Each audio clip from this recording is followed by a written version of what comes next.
Good morning मित्रांनो, माझं नाव ओम महादेव वैद्य. आपला फर्स्ट ब्लॉग आहे मित्रांनो यो. तर आपण चाललो होतो आज शेतात. आपली मोटर खराब झाली होती, तर ती आणायची होती आपल्याला बीडला. त्याकरता आपण निघलो होतो. तर बघा मित्रांनो, असा रस्ता खराब ते होता. इकडे तिकडे शेत बघू शकता तुम्ही.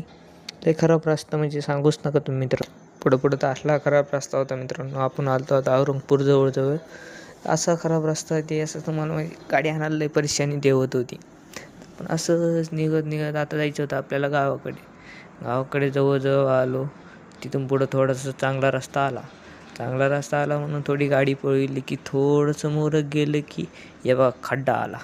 खड्ड्यात ते जावं नाही म्हणून ब्रेक दम्माने वाचलो. तर त्यानंतर बघू शकता तुम्ही ऊस ते किती भारी आलता आपल्या गावाजवळ. त्यानंतर जायचं होतं आपल्या मोटर आणायला. पप्पा शेतात असल्यामुळे आपण डायरेक्ट मोटर आणण्यासाठी शेतात गेलो. नदीतून पाणी ते होतं तिथून घेऊन जायचं होतं आपल्या राहते. बघा मोटर खराब झाली ती. हे खड्डा इथं मोटर ती घेऊन जायची होती आपल्या बीडला.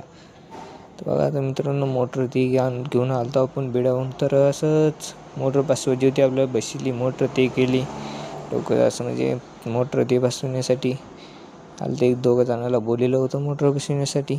त्यानंतर बैल ते घेतले. आपली काय एक घोर आहे ते घेतली. निघलो होतं आपण त्यांना बांधण्याकरता. टाईम चालता बराच. मला जायचं होतं बीडला. त्यामुळे आपण असं परेशान करतो. तिथून ते सटकलं माझ्याकडून. पळत होता आता खाली. बघा मित्रांनो, असं सटकत ते पळत पाणी पिण्यासाठी. तर सटकून पळत असं सोडून दिलं मी. पण मला इतकं काय पळणं झालं नाही म्हणून ते सिद्धा पाण्याकडे त्यांना लई ताण लागलेली होती. पाणी ते पाजण्यासाठी जाऊन दिलं आपण पलीकडून गेलं, कारण का गावात जाऊ नये म्हणून. त्याकरता त्याला पाण्याने तिथून जायचं होतं आपल्या शेडला. कापसातून बघू शकता तुम्ही मित्रांनो. दम्माने चालत नव्हतं कसलंच.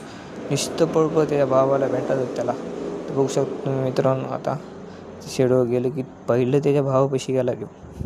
भावाला भेटला. भावाला म्हणलं असं नाही आलो मी चरून बिरून.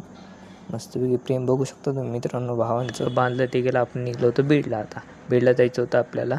तर मित्रांनो, ब्लॉग आवडला असेल तर नक्की कॉमेंटमध्ये सांगा कसा वाटला ब्लॉग.